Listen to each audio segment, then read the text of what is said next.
بالله من شرور أنفسنا ومن سيئات أعمالنا من يهده الله فلا مضل له ومن يضلله فلا هادي له ونشهد أن لا إله إلا الله وحده لا شريك له ونشهد أن سيدنا ومولانا محمدا عبده ورسوله أما بعد فأعوذ بالله من الشيطان الرجيم بسم الله الرحمن الرحيم ولا تهنوا ولا تحزنوا وأنتم الأعلون إن كنتم مؤمنين آمنت بالله صدق الله مولانا العظيم وبلغنا رسوله النبي الأمين المكين الكريم ونحن على ذلك من الشاهدين والشاكرين والحمد لله رب العالمين. آئیے سب سے پہلے ہم اور آپ آقا نامدار مدینے کے تاجدار دونوں عالم کے مالک و مختار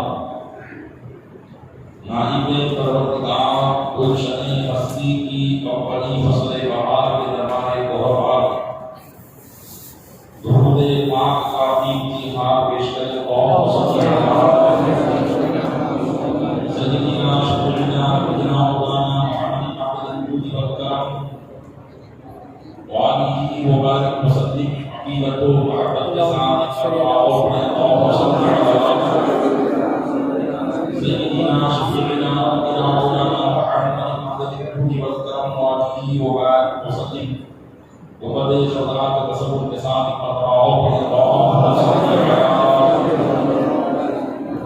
سیدنا شفیعنا نبینا مولانا محمد عبد الجود والکرم وانفع العلم والحفظ والحكم وآله وأصحابه وبارك وسلم صلاة وسلاما سرمدا دائما أبدا عليك يا رسول الله.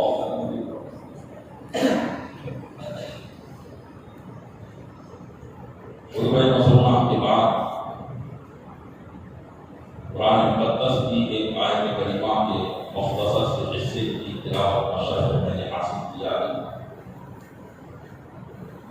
آئیے اس آیت کریمہ کے تعلق سے کچھ گفتگو عرض کروں. اس سے پہلے چند تمہیدی کلمات سماعت فرمائیں. انسان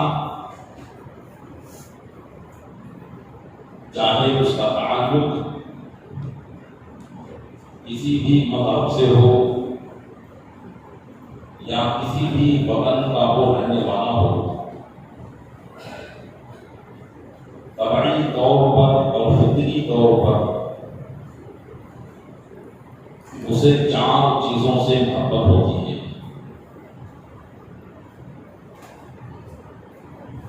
ہر انسان چاہے امیر ہو یا غریب،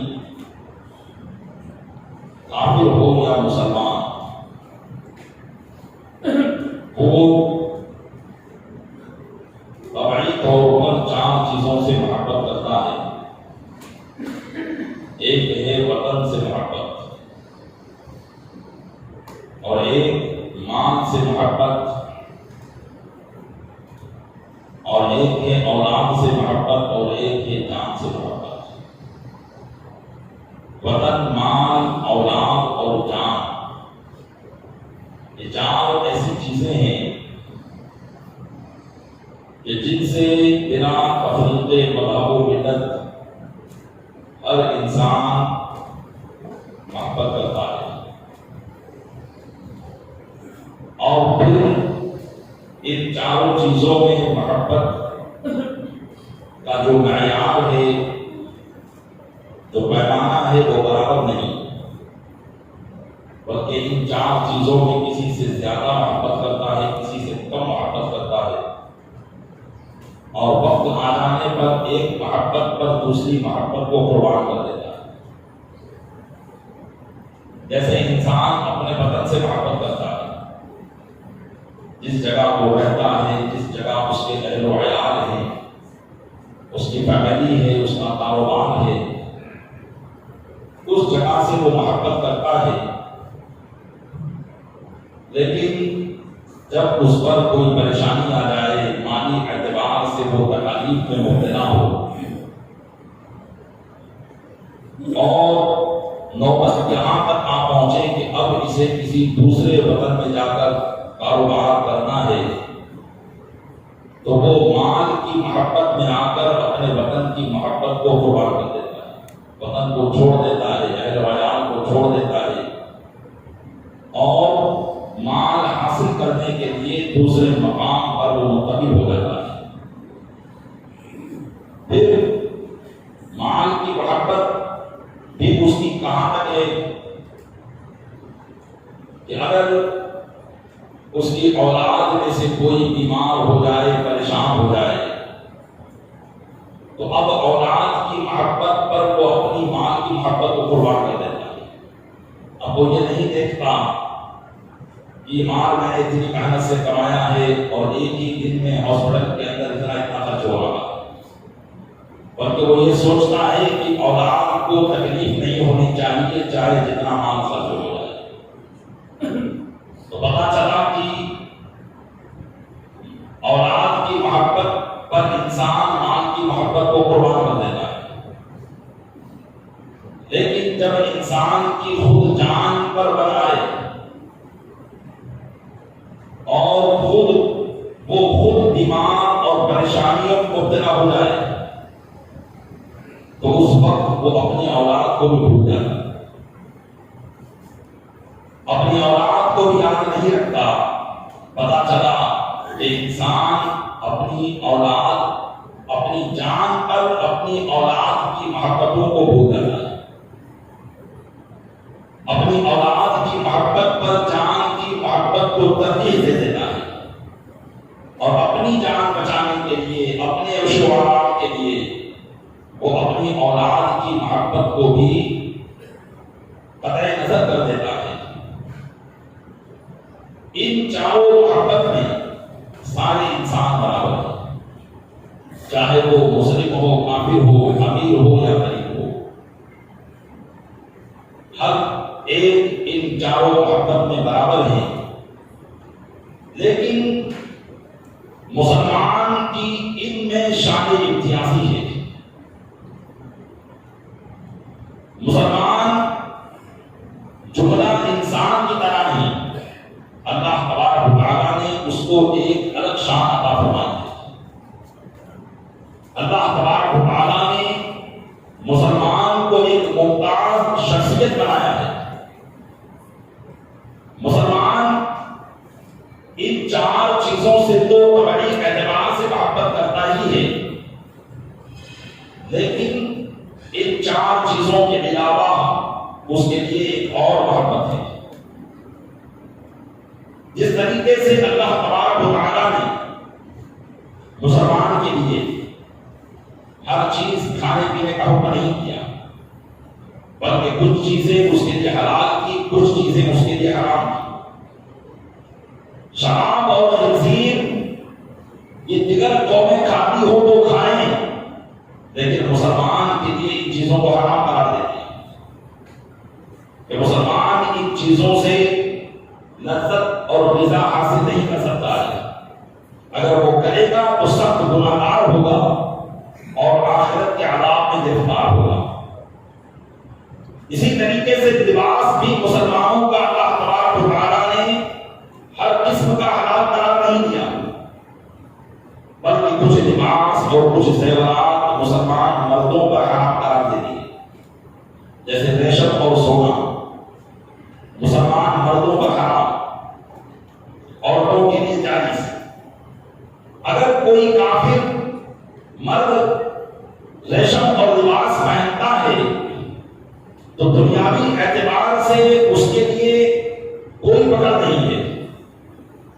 آخرت میں تو اگر وہ کفر پر مرا تو اس کا عذاب ابدی ہے، لیکن ایک مسلمان اگر دنیا کے اندر ریشم کا کپڑا اور سونے چاندی کی چیزیں استعمال کرتا ہے تو یہ سب حرام کام میں مبتلا ہے۔ بعض لوگ سونے کی انگوٹھیاں پہنتے ہیں اور بعض لوگ چاندی کی کئی انگوٹھیاں پہنتے ہیں، جو اپنے آپ کو بعض اسلامی حکومت والے بھی اس قسم کی چاندی کی انگوٹھیاں پہنتے ہیں۔ یہ یاد رکھیں، مسلمان مرد کے لیے صرف 4.25 ماشا چاندی کی ایک انگوٹھی نگینا والی پہننا جائز ہے۔ اس کے علاوہ دیگر کوئی چیز تانبے، پیتل، سونا، لوہا یہ کسی بھی چیز کو مسلمان کے لیے پہننا جائز نہیں ہے، مرد کے لیے۔ عورت زینت کی چیز ہے، اگر عورت اپنے شوہر کی خوشی کے لیے ان چیزوں کو پہنتی ہے تو اس کو ثواب ہے اور پہننا جائز ہے، لیکن مرد کے لیے سونے کی انگوٹھی یا سونے کا ہار یا سونے کا پینڈل وغیرہ پہننا، بعض لوگ یہ سوچ دیتے ہیں کہ پیسہ آ گیا کہاں یوز کریں گے۔ پیارے اسلامی بھائیوں، یہ سونا جو مرد پر حرام ہے یہی آخرت میں اس کے لیے وبال جان بن جائے گا، تو اس لیے ہمیں بچنا چاہیے۔ ہاں اگر انگوٹھی پہننا ہے تو صرف چاندی کی 4.25 ماشا یعنی 4.25 گرام کی انگوٹھی ہم اپنے ہاتھ میں پہنے، اس کے علاوہ دیگر کوئی انگوٹھی وغیرہ پہننا ہمارے لیے جائز نہیں ہے۔ بہرحال تو مسلمانوں کا لباس بھی الگ ہے، ہر لباس مسلمان نہیں پہن سکتا، لباس پر بھی اس کی پابندی ہے۔ کیوں؟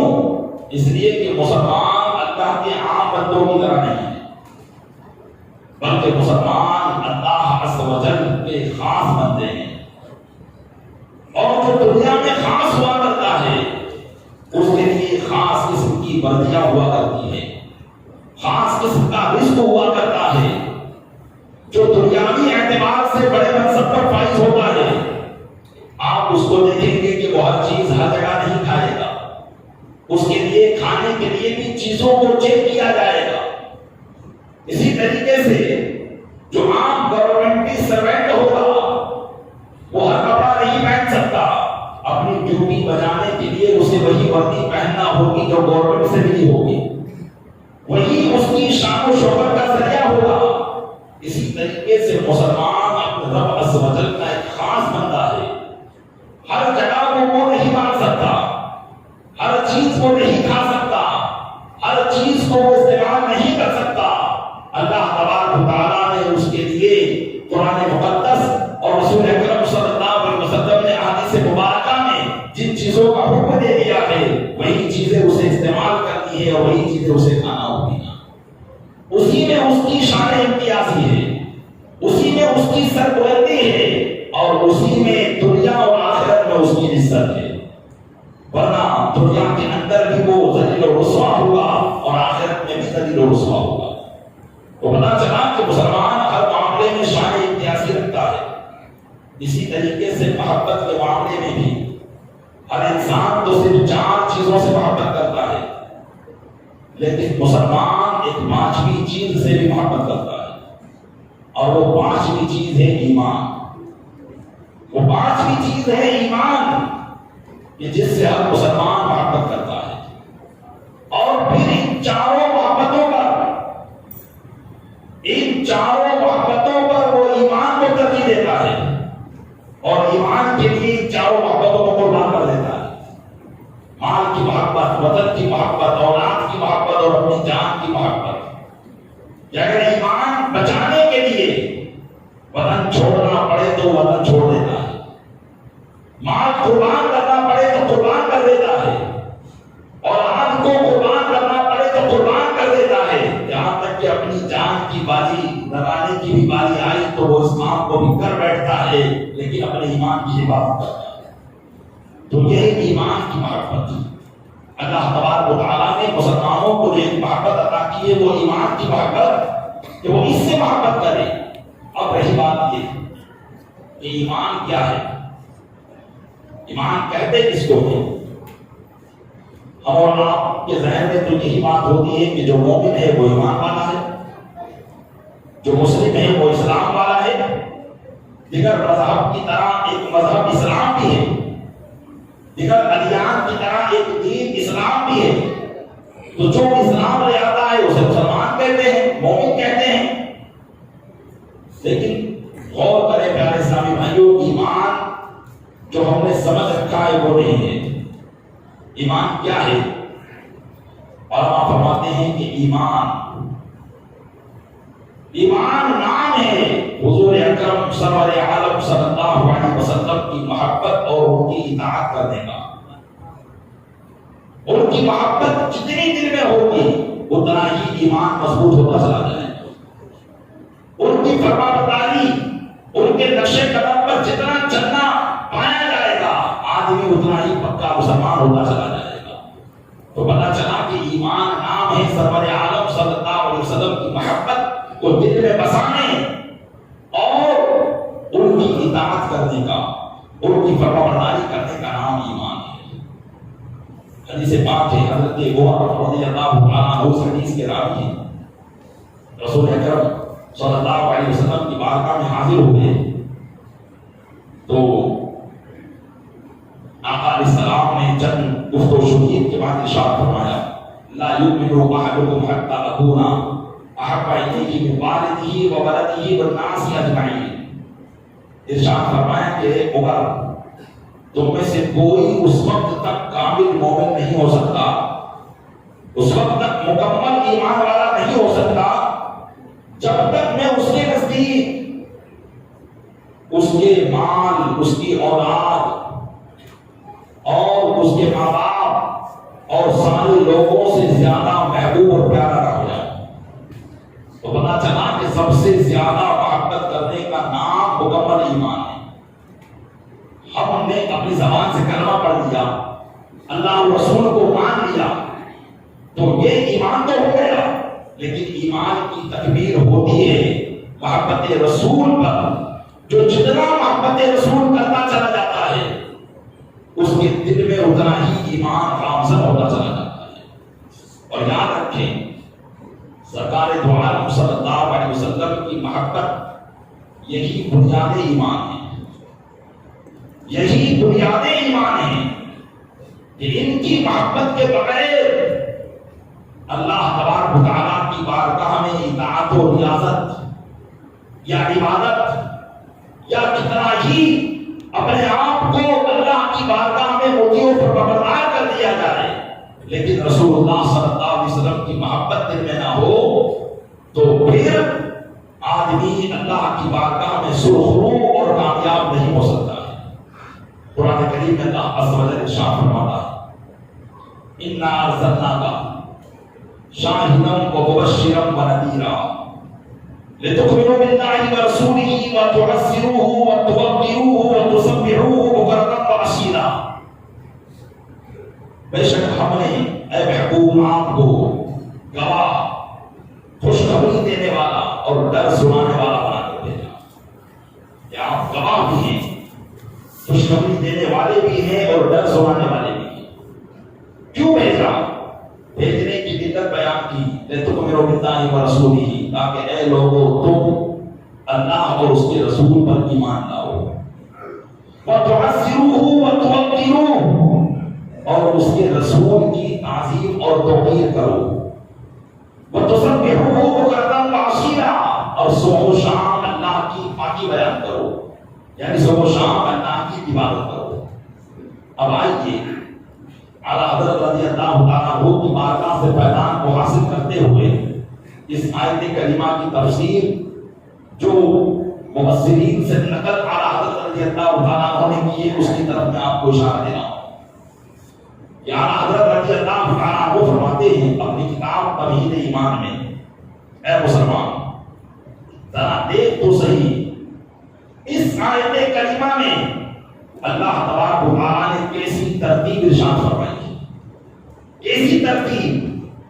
سب سے پہلے ذکر کیا لتؤمنوا باللہ ورسولہ، تاکہ تم اللہ اور اس کے رسول پر ایمان لاؤ۔ سب سے پہلے یہ ارشاد فرمایا کہ تم ایمان لاؤ اللہ اور اس کے رسول پر. پھر ارشاد فرمایا وَتُعَزِّرُوهُ وَتُوَقِّرُوهُ، اور تاکہ تم رسول کی تعظیم اور توقیر کرو. تعظیم کرنا تو آپ سمجھتے، تعظیم کرنا کسی کو رسپیکٹ کرنا، اور سب سے زیادہ تعظیم ہم اللہ تبارک و تعالیٰ کے بعد رسول اکرم صلی اللہ علیہ وسلم کی کرتے ہیں، اور یہی صحابہ کرام علی اور رضوان کیا کرتے تھے. تو ان کی تعظیم و توقیر کرو.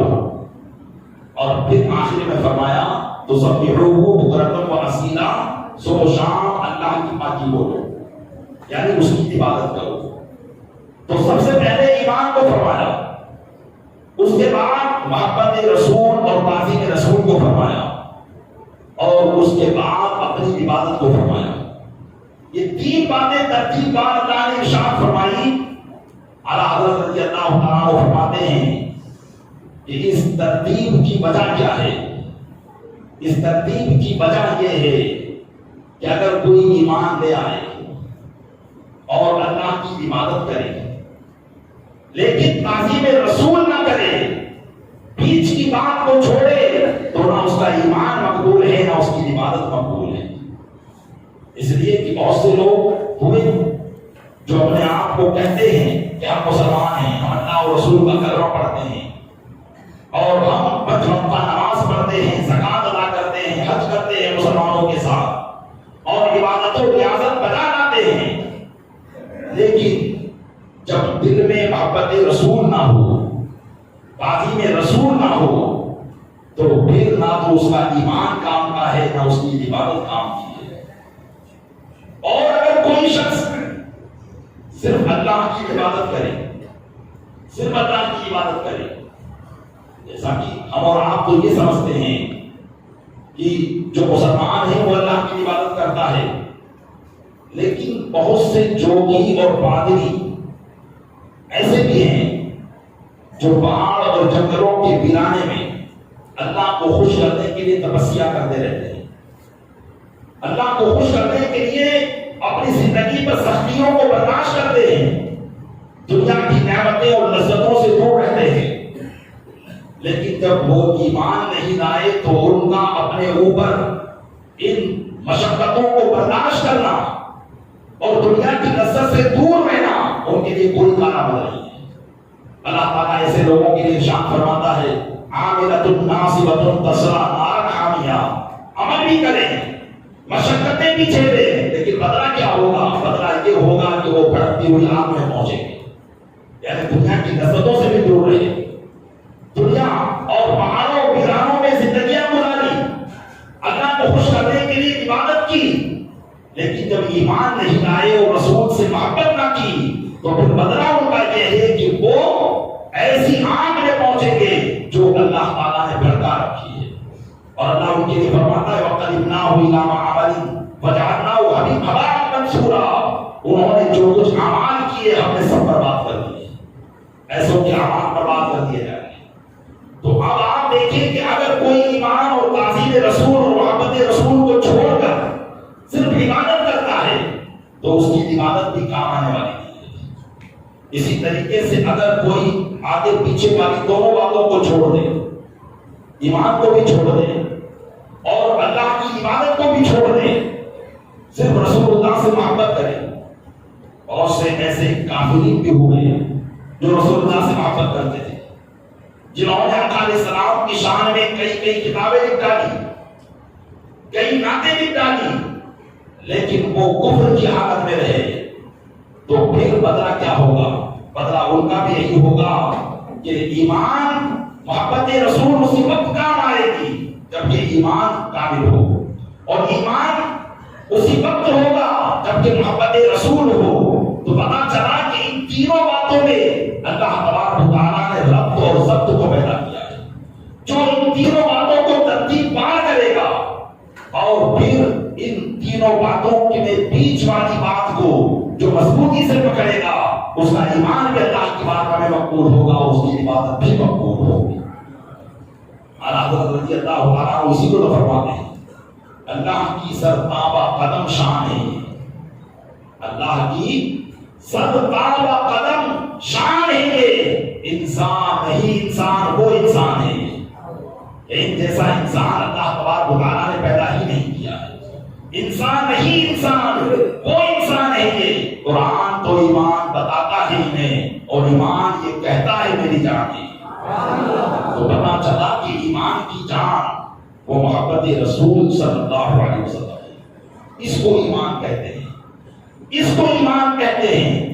اور اسی محبت کے آگے اپنا سب کچھ قربان کر دینے والے کو مومن اور مسلمان کہا جاتا ہے، اسی محبت کے آگے اپنا سب کچھ نچھاور کر دینے والا، اللہ کی راہ میں دے دینے والے کو مسلمان کہتے ہیں، مومن کہتے ہیں۔ پیارے اسلامی بھائیوں، ہم سب اگر ایمان کی اس تعریف کو دیکھیں، اس ڈیفینیشن کو دیکھیں اور اپنے اعمال کو دیکھیں، تو ہم یہی کہیں گے کہ ایمان کی تعریف جو ہم پر ثابت آتی ہے وہ مجازی طور پر ثابت آتی ہے، اس لیے کہ ایمان کے جو تقاضے تھے وہ تو ہم نے پورے ہی نہیں کیے۔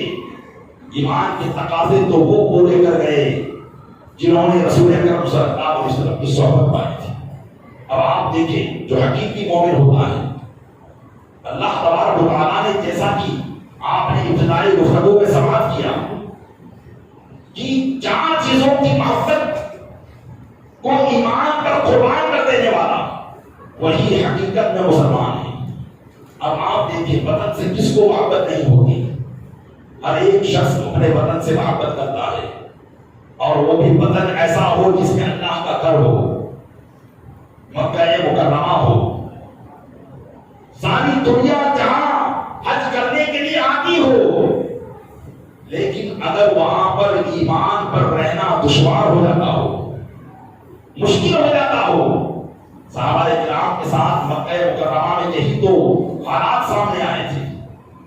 اتنی معزز اور محترم زمین کہ جس شہر کو اللہ نے بلد امین کے نام سے یاد فرمایا کہ امان والا شہر ہے، مکہ مکرمہ بڑی برکتوں والا شہر ہے، جس زمین کا ادب و احترام جانور بھی کیا کرتے تھے۔ حدود حرم جو مسجد حرام سے چاروں طرف کئی کلومیٹر تک پھیلی ہوئی ہے، حرم کی باؤنڈری کہیں 26 کلومیٹر تو کہیں 10 کلومیٹر کہیں 30 کلومیٹر، یہ چاروں طرف حدود حرم۔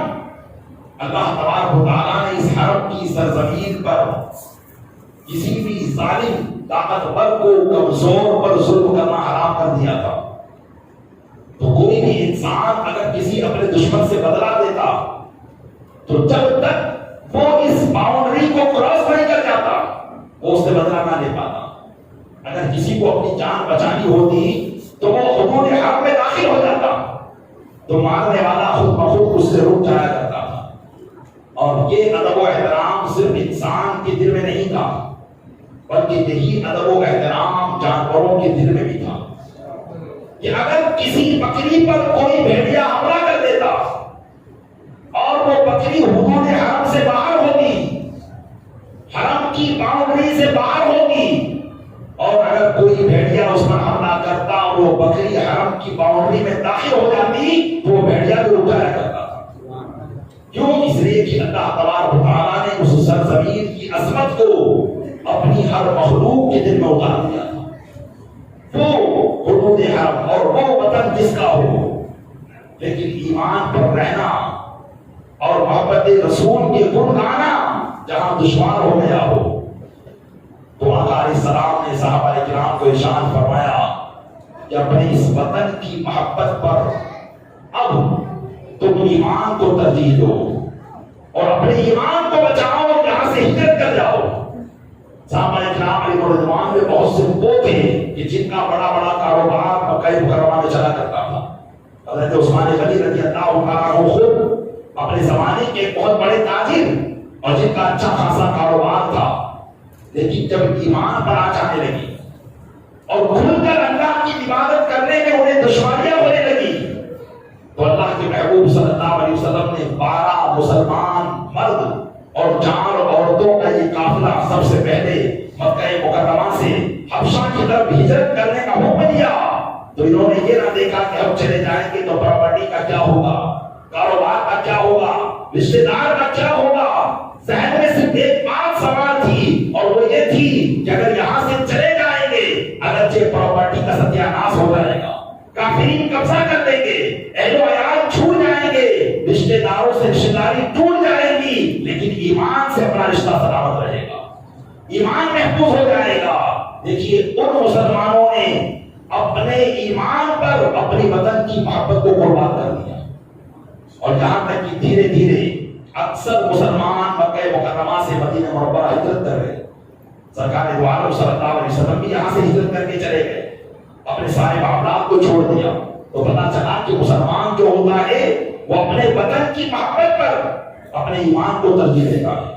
یہ اور بات ہے کہ وطن سے وفاداری وہ کرتا ہے، وطن کو نقصان پہنچے ایسی وہ چیز نہیں کرتا، لیکن اگر وطن میں رہ کر وطن کے کچھ گنڈے اور کچھ ایسے لوگ جو اس کے ایمان کی وجہ سے اسے پریشان کرتے ہیں اور جس کی وجہ سے اس کا ایمان خطرے میں پڑتا ہے، تو پھر وہ ایسے موقع پر اپنے وطن کی محبت کو ایمان پر قربان کر دیتا ہے۔ یہ ہے اصل میں مومن کی شان امتیازی۔ اسی طریقے سے آپ دیکھیے مال کی محبت، مال کی محبت کو قربان کر دینا۔ صحابہ کرام علیہ رضوان نے وطن کی محبت کو چھوڑا، مال کے لیے نہیں چھوڑا تھا۔ مال کے لیے وہ مدینہ منورہ نہیں گئے تھے، بلکہ وہ صرف اس لیے گئے تھے کہ رسول اکرم صلی اللہ علیہ وسلم وہاں تشریف لے جا چکے تھے۔ اب مکہ میں اگرچہ اللہ کا گھر تھا، کعبۃ اللہ تھا، شعائر اللہ تھی، صفا اور مروہ اللہ کی نشانیاں تھی، زمزم کا کنواں تھا، عرفات کا میدان تھا، مینا اور مزدلفہ کی بہاریں تھیں، لیکن یہ ساری بہاریں جس کی وجہ سے تھی، جب وہی مدینہ منورہ تشریف لے جا چکا تو اب صحابہ کرام نے ان ساری بہاروں کی جان کی طرف اپنے آپ کو منتقل کرنا پسند کیا۔ اس وجہ سے کہ وہ جانتے تھے کہ محبت ایمان کی جان تو اب یہاں نہ رہی، تو وہ وہاں منتقل ہو گئے۔ اور اس وقت حالات ایسے تھے، معاملہ یہ تھا کہ اب سرکار دو عالم صلی اللہ علیہ وسلم جب مدینہ میں چلے گئے تو اب مکہ مکرمہ میں رہنا گناہ ہو گیا۔ اگر کوئی مومن وسعت رکھتا ہو، طاقت رکھتا ہو کہ وہ مکہ سے مدینہ جا سکتا ہو لیکن اس کے باوجود نہ جائے، تو اس وقت اسے گناہگار قرار دیا جاتا کہ اگر وہ مدینہ ہجرت نہ کرے، مکہ کو نہ چھوڑے اور وسعت کے باوجود مکہ ہی میں رہے، تو آیت کریمہ نازل ہو گئی تھی کہ اب مکہ میں رہنا تمہارا جائز نہیں ہے، کیونکہ اب جو ایمان کی جان تھی، جس کے معاملات پر ایمان کی بنیاد تھی، جب وہی اس جگہ سے چلی گئی تو اے مسلمانوں، اب تمہیں بھی اپنے ایمان کے اندر نئی رونق پیدا کرنے کے لیے اور ایمان کا امتحان دینے کے لیے تمہیں بھی مکہ چھوڑنا ہوگا۔ اب یہ نہیں دیکھنا ہوگا کہ مکہ میں کعبہ ہے، یہ نہیں دیکھنا ہوگا کہ زمزم ہے، یہ نہیں دیکھنا ہوگا کہ عرفات اور مزدلفہ اور مینا کی بہاریں یہاں پر ہے، یہ نہیں دیکھنا ہوگا کہ سارے لوگ جو اللہ کی عبادت کرنے کے لیے مکہ میں آ رہے ہیں اور ہم اللہ کی عبادت کے لیے مدینہ میں جا رہے ہیں، بلکہ اب تمہیں یہ دیکھنا ہے کہ جس کی وجہ سے اللہ اپنی عبادت کو قبول کرتا ہے، جب وہی ذریعہ کبیر اور وسیلہ عظمیٰ جب یہاں سے رخصت ہو چکا ہے تو اب ہمیں بھی رخصت ہو جانا ہے۔ اب اگر کوئی یہاں رکے گا تو وہ گناہگار ٹھہرے گا، اس لیے کہ ان ساری چیزوں کی بہاریں تو، ان ساری چیزوں کی عظمتیں تو اس رسول کی وجہ سے تھی۔ اور حضرت رضی اللہ تعالیٰ عنہ فرماتے ہیں، ہوتے کہاں خلیل و بنا، کعبہ و بنا، یعنی یا رسول اللہ اگر آپ نہ ہوتے تو یہ کعبہ کہاں ہوگا؟ ابراہیم خلیل اللہ کی بنیاد جو انہوں نے کعبہ کی رکھی وہ کہاں ہوتی؟ مینا کہاں ہوگا؟ مزدلفہ کہاں ہوگا؟ ہوتے کہاں خلیل و بنا، کعبہ و بنا، لولاک والے صاحبی سب تیرے گھر کی ہے۔ یا رسول اللہ اگر آپ کی ذات پاک نہ ہوتی تو یہ کائنات نہ ہوتی، تو جہاں آپ کی ذات پاک ہے وہی مسلمان کا دل لگا ہوا ہے۔ تو پتہ چلا کہ پیارے اسلامی بھائیوں، ایمان نام ہے اس کا کہ آدمی اپنے وطن کو قربان کرتے ایمان کی محبت پر، اور وہ ایمان کی محبت کیا؟ وہ رسول اکرم صلی اللہ علیہ وسلم کی محبت ہے، یا اسلام کی محبت پر ایمان کو قربان کر دے۔ صحابہ کرام علیہ رضوان نے یہ کر دکھایا، اور مومن ہونے کا، کامل الایمان ہونے کا تمغہ اللہ کی بارگاہ سے حاصل کر دیا۔ پھر اس کے بعد دیکھیے انسان مال سے محبت کرتا ہے، اور مال کی محبت صحابہ کرام کے دلوں میں تھی ہی نہیں۔ وہ تو ایمان کے لیے جب اپنا بدن قربان کر سکتے تھے تو مال کی کیا حیثیت تھی۔ جب اسلام کو ضرورت پڑی صحابہ کرام نے بڑھ چڑھ کر حصہ لیا، اور کیسا حصہ لیا؟ جنگ تبوک کے موقع پر جب مال کی ضرورت پڑی، آقا علیہ السلام نے ارشاد فرمایا کہ اللہ کی راہ میں اے میرے صحابہ مال قربان کرو۔ حضرت عمر فاروق اعظم رضی اللہ تعالیٰ عنہ اس حدیث کے راوی ہیں، ارشاد فرماتے ہیں کہ جب آقا علیہ السلام نے یہ ارشاد فرمایا تو میں نے اپنے دل میں سوچا کہ حضرت صدیق اکبر ہر وقت مجھ سے نیکیوں میں بڑھ جایا کرتے ہیں اور ہر اچھا کام وہ کر لیا کرتے ہیں، اور آقا علیہ السلام کے بہت اچھے محبوب بن جاتے ہیں۔ اب مال تو چونکہ میرے پاس زیادہ ہے، اس لیے میں اپنا مال اللہ کی راہ میں قربان کر کے اللہ کا محبوب بن جاؤں گا۔ یہ ہے پیارے اسلامی بھائیوں ان بزرگوں کی ریس، یہ ان کی ریس ہے جو ایمان اور محبت ایمان کی ریس ہے، اللہ کی بارگاہ کا محبوب بننے کی ریس ہے۔ ایک ہماری بھی ریس ہوتی ہے، اگر اس نے شادی کے اندر پورا کام کیے تو میں اس سے بڑھ کر کروں گا، یہ ہے شیطانی ریس۔ اور یہ ہے ایمانی ریس کہ اگر اس نے اللہ کی راہ میں اتنا خرچ کیا ہے تو میں اتنا خرچ کروں گا، اگر وہ اتنی نمازیں پڑھتا ہے تو میں اس سے زیادہ پڑھوں گا۔ یہ تھی صحابہ کرام کی ریس۔ حضرت عمر فاروق اعظم روایت کرتے ہیں کہ میں اپنے گھر پر گیا اور میں نے اپنے سارے مال کے دو حصے کر دیے، آدھا مال اپنے گھر والوں کے لیے چھوڑا اور آدھا مال رسول اکرم صلی اللہ علیہ وسلم کی بارگاہ میں لا کر حاضر کر دیا۔ سرکار دو عالم صلی اللہ علیہ وسلم خوش ہوئے۔ اتنے میں کیا دیکھتا ہوں کہ حضرت صدیق اکبر رضی اللہ تعالیٰ عنہ اپنے جسم پر صرف ایک چادر لپیٹ کر اپنے گھر کا سارا مال لے کر آقا علیہ السلام کی بارگاہ میں آ گئے۔ سارا مال آقا علیہ السلام کی بارگاہ میں لے کر آ رہے ہیں۔ ارشاد فرمایا صدیق گھر کے لیے کیا چھوڑا ہے؟ تو عرض کرتے ہیں اللہ اور رسول کو چھوڑ کر آیا۔ یہ تھا مال کی محبت کو قربان کر دینا۔ اور سبحان اللہ، جب ایسی آزمائش اور ایسے امتحان میں جب کامیابی ہوئی، حضرت جبریل امین فوراً نازل ہوئے ہیں اور آقا علیہ السلام سے ارشاد فرمایا ان اللہ تعالی یقرئ علیہ السلام، یا رسول اللہ، اللہ تعالیٰ آپ کے ان صحابی پر سلام نازل فرماتا ہے، ان کو سلام کہتا ہے۔ قربان جائے مرتبہ صدیق اکبر پر اور ایمان کی محبت پر اپنے مال کو قربان کرنے کا جو ثمرہ اور جو پھل انہوں نے پایا، فرمایا کہ اللہ تعالیٰ ان کو سلام ارشاد فرماتا ہے وَيَقُولُ قُلْ لَهُ أَرَاضٍ أَنْتَ عَنِّي فِي فَقْرِكَ هَذَا أَمْ سَاخِطٌ، اور ارشاد فرماتا ہے کہ محبوب سے کہیں کہ وہ ان سے پوچھے، یعنی حضرت صدیق اکبر سے پوچھے کہ کیا وہ اس فقیری کے عالم میں، اس غریبی کے عالم میں اپنے رب سے خوش ہیں یا ناراض ہیں۔ پیارے اسلامی بھائیوں، انداز گفتگو میرے رب عز و جل کا سماعت کریں۔ دنیا اللہ کو راضی کرنا چاہتی ہے اور ہمیں معلوم نہیں کہ ہم سے رب راضی ہے کہ نہیں ہے۔ ہم تو صرف اس کے چھوٹے کرم پر اپنی امید باندھے ہوئے ہیں اور کچھ نیک کام کر کے سوچ لیتے ہیں کہ ہمارا رب ہم سے راضی ہو گیا ہے اللہ، لیکن ہمیں معلوم نہیں یقین کے ساتھ، یہ تو آخرت میں معلوم ہوگا کہ ہم نے اللہ کو راضی کرنے کے کام کیے کہ ناراض کرنے کے کام کیے۔ لیکن قربان جائیں ان صاحب ایمان اور کامل الایمان پر کہ اللہ ان سے فرماتا ہے کہ محبوب ان سے پوچھو کیا یہ اللہ سے راضی ہے کہ اللہ سے ناراض ہے، کیا یہ اللہ سے اس فقر کے عالم میں، اس غریبی کے عالم میں راضی ہے یا ناراض ہے۔ حضرت صدیق اکبر نے جب اپنے لیے اللہ کا یہ کلام سنا، آنکھوں سے آنسو جاری ہو گئے اور عرض کرنے لگے یا رسول اللہ، عرض کرنے لگے اسخطو علی ربی، کیا میں اپنے رب پر ناراض ہوں گا، کیا میں اپنے رب پر ناراض ہوں گا؟ انا راض عن ربی، انا راض عن ربی، 3 مرتبہ فرمایا کہ میں تو اپنے رب سے راضی ہوں۔ یہ ہے پیارے اسلامی بھائیوں کامل الایمان اور ایمان کی محبت پر سب کچھ قربان کر دینے کا ثمرہ اور تمغہ اور انعام جو اللہ تعالیٰ نے حضرت صدیق اکبر اور دیگر صحابہ کرام کو دنیا میں عطا فرما دیا تھا۔ تو پتہ چلا کہ ایمان مسلمان کے لیے ایک ایسی پونجی ہے اور ایک ایسا سرمایہ ہے کہ اگر اس کی محبت پر سب کچھ قربان کرنے کی نوبت آئے تو مسلمان اس میں پشو پیش کا شکار نہ ہو، ششوپنج کا شکار نہ ہو، بلکہ ان تمام چیزوں کو قربان کرنا چاہتا ہے۔ وقت گنجائش نہیں دیتا، ورنہ چند باتیں اور میرے پاس اس تعلق سے تھی۔ اللہ تعالیٰ ہمیں اسی پر عمل کرنے کی توفیق عطا فرمائے۔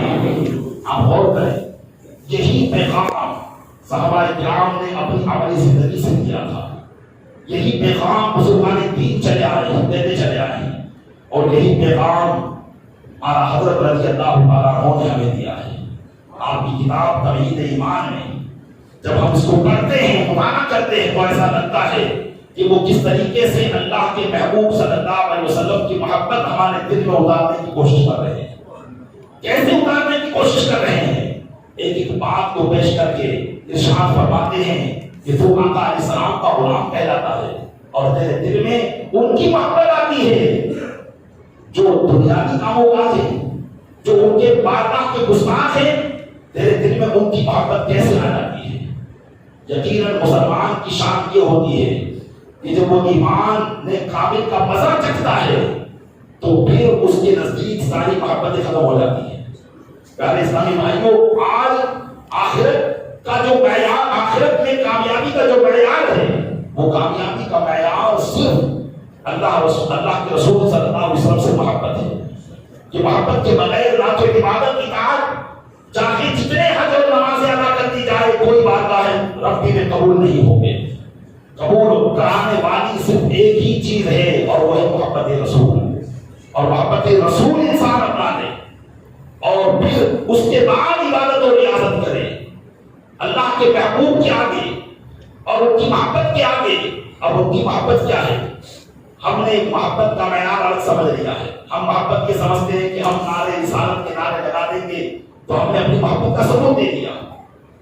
محبت اس کا نام نہیں ہے، محبت نام ہے اس کا کہ جس سے آدمی محبت کرتا ہے اس کے نقش قدم پر چلتا ہے، اس کے پیچھے پیچھے چلتا ہے، اس کے فرمان پر عمل کرتا ہے، تو اس کا نام ہے محبت۔ ہم کوشش کریں اللہ کے رسول کی اطاعت کرنے کی، فرمانبرداری کرنے کی۔